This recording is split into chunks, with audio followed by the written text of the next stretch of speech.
What habits kept you single? I'm Ethan from New York City. For years, I was entirely focused on climbing the corporate ladder, often working late nights and weekends. I believed that financial success would naturally lead to a fulfilling personal life. However, I neglected my relationships, canceling dates, and missing important events. Eventually, I realized that my work centric lifestyle left little room for meaningful connections, leading to prolonged periods of singleness. For years, I couldn't understand why my relationships never seemed to last. I often found myself alone, wondering what went wrong. Looking back, I realized I had a habit of complaining about my life and focusing conversations on myself.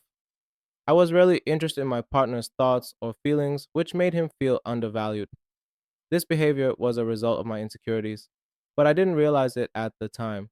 It wasn't until a close friend pointed out that my negativity and self centeredness were pushing people away that I dared to change the situation.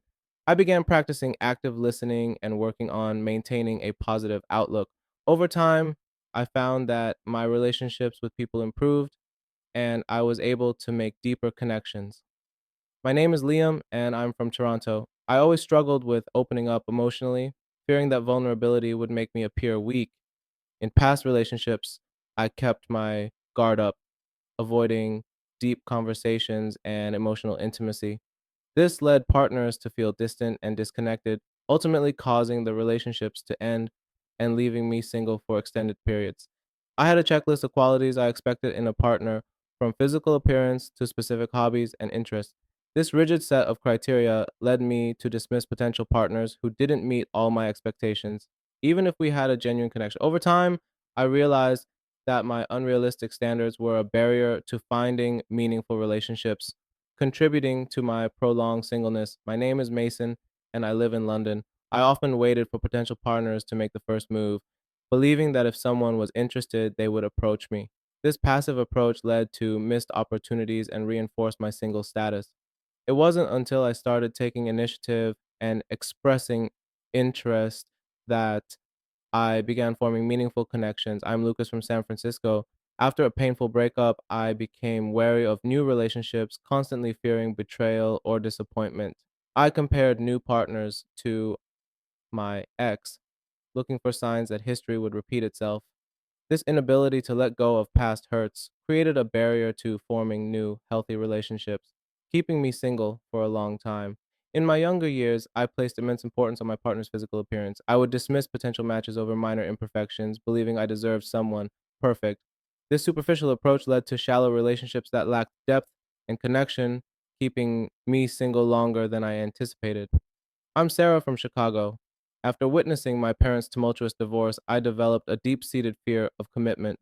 I would end relationships as soon as they became serious, fearing history would repeat itself. This avoidance prevented me from experiencing meaningful partnerships for many years. Throughout my 20s, I sought validation through relationships, believing a partner would complete me. This dependency created pressure and unrealistic expectations, causing potential partners to distance themselves. It took time to realize that self worth comes from within, not from others. I'm Alex from Toronto. In past relationships, I struggled with expressing my feelings and needs, often resorting to passive aggressive behavior. This lack of open communication led to misunderstandings and unresolved conflicts, resulting in repeated breakups, and prolonged singleness. After my last relationship ended, I found myself constantly reminiscing about my ex. I would spend time with former partners who were unavailable or pursue women I wasn't genuinely interested in. This attachment to the past prevented me from moving forward and finding new, meaningful connections. For a long time, I neglected my personal hygiene, thinking it wasn't a big deal. However, I noticed that my lack of grooming and cleanliness was a major turnoff for potential partners, leading to repeated rejections and prolonged singleness. I'm Lisa from Los Angeles. After witnessing my parents' tumultuous divorce, I became terrified of experiencing the same pain. This fear led me to avoid deep connections, keeping relationships superficial, and ultimately leading to prolonged periods of being single. Social interactions have always been challenging for me. My awkwardness and inability to communicate effectively made dating difficult, resulting in a long term single status. I set extremely high standards for potential partners, often dismissing them for minor flaws. This unrealistic expectation led to missed opportunities and a prolonged period of singleness. I'm Michael from Seattle. I genuinely enjoy my own company and value my independence. While this has its benefits, it also led me to avoid pursuing relationships, resulting in extended periods of being single. Past abusive relationships left me with deep emotional scars. The resulting depression and anxiety made it difficult to open up to new partners, leading to prolonged singleness. My fear of being rejected was so overwhelming that I avoided asking people out altogether. This self imposed barrier kept me single for many years. I'm Jessica from San Francisco. I was so focused on advancing my career that I neglected my personal life. This imbalance led to missed opportunities for meaningful relationships, keeping me single longer than I desired. My lack of confidence made me believe I wasn't worthy of love. This negative self perception prevented me from pursuing relationships, resulting in extended periods of singleness. After a painful breakup, I found myself constantly reminiscing about my ex. I compared every new person I met to her, and no one ever seemed to measure up. It wasn't that I didn't want to move on, I just couldn't. I held on to old photos, reread our messages, and convinced myself that no relationship would ever be as good as the one I had lost. This mindset kept me stuck for years, preventing me from truly opening up to anyone new. For most of my 20s, I still lived with my parents and relied on them for almost everything: cooking, finances, even decision making. Dating was tough because I never felt truly independent, and my relationship suffered because of it. Potential partners wanted someone who could stand on their own 2 feet, but I was too comfortable in my bubble. It wasn't until I moved out and started taking responsibility for myself that I realized how much I had been holding myself back. My name is Ava, and I live in Chicago, Illinois. Whenever life got stressful, I had a terrible habit of shutting down emotionally. Instead of dealing with problems, I distracted myself with junk food, binge watching TV, or avoiding people altogether. My relationship suffered because I never wanted to open up. I felt like my issues were mine alone to handle. It took losing a great person for me to realize that relationships require emotional vulnerability, and shutting down only pushed people away. I spent so much time scrolling through social media that I started to believe real life couldn't compare. Everyone online seemed happier, more attractive, and in perfect relationships. I got so caught up in comparing myself to others that I stopped putting effort into meeting new people in real life. Whenever I did go on dates, I found myself checking my phone constantly, unable to truly connect. Eventually, I realized that I was chasing an illusion and needed to focus on real, meaningful connections instead of virtual ones. My name is Olivia, and I'm from Seattle, Washington. For most of my life, I couldn't handle criticism, even when it was meant to help me. Anytime a partner pointed out something I could improve, I'd immediately get defensive or shut down. I saw every suggestion as a personal attack instead of an opportunity to grow. Over time, I noticed that people started pulling away from me, tired of walking on eggshells.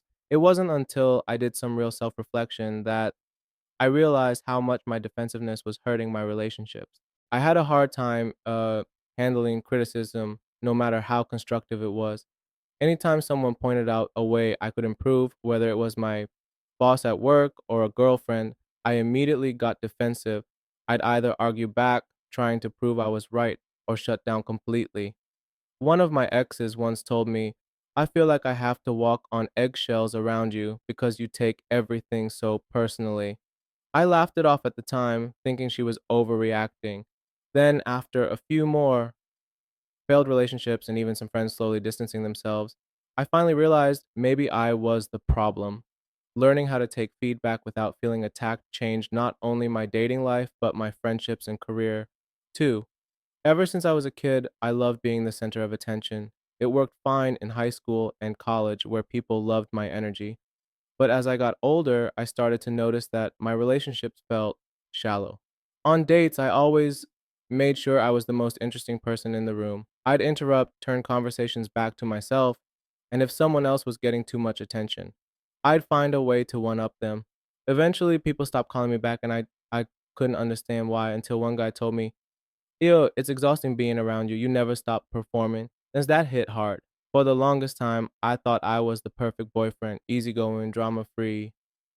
Never, never picking fights. Turns out I wasn't easygoing. I was just emotionally unavailable. Whenever a girlfriend would open up about something personal, I'd change the subject or make a joke to lighten the mood. If they needed comfort, I'd brush it off with, "It's not a big deal, don't stress." I thought I was helping, but really, I was making them feel unheard. One day, my best friend called me out. "Dude, you never actually feel things, do you? You just skate, skate through life." That stuck with me. I realized I was terrified of real emotional intimacy. It took time and some therapy, but once I learned how to actually connect with people instead of avoiding feelings, my relationships became much deeper. I'm Eric from New York City. I used to think I was just honest. Turns out I was just insufferable. If my date ordered something weird at a restaurant, I'd make a sarcastic comment. If she liked a movie I thought was dumb, I'd go on a rant about how people have no taste these days. I thought I was being witty, but in reality, I was just tearing people down. One day, I overheard a girl I had gone on a few dates with telling her friend, "Yeah, he's smart, but he makes me feel stupid all the time." That hit hard. I never wanted to be that guy. I started working on being more positive, focusing on what I liked about people instead of what I didn't. If you had met me 5 years ago, you'd have thought I was the most confident guy in the room. I could talk for hours about anything: sports, business, random facts. The problem, I never let anyone else talk. I thought I was being charismatic, but in reality, I was just steamrolling every conversation. One night, a girl I was out with put her fork down mid dinner and said, "Are you ever going to ask me a single question about myself?" I laughed it off, but later that night, I realized she was right. I couldn't even remember the last thing she had said. I made a conscious effort to start listening more instead of just waiting for my turn to speak. And guess what? People actually enjoy being around me more.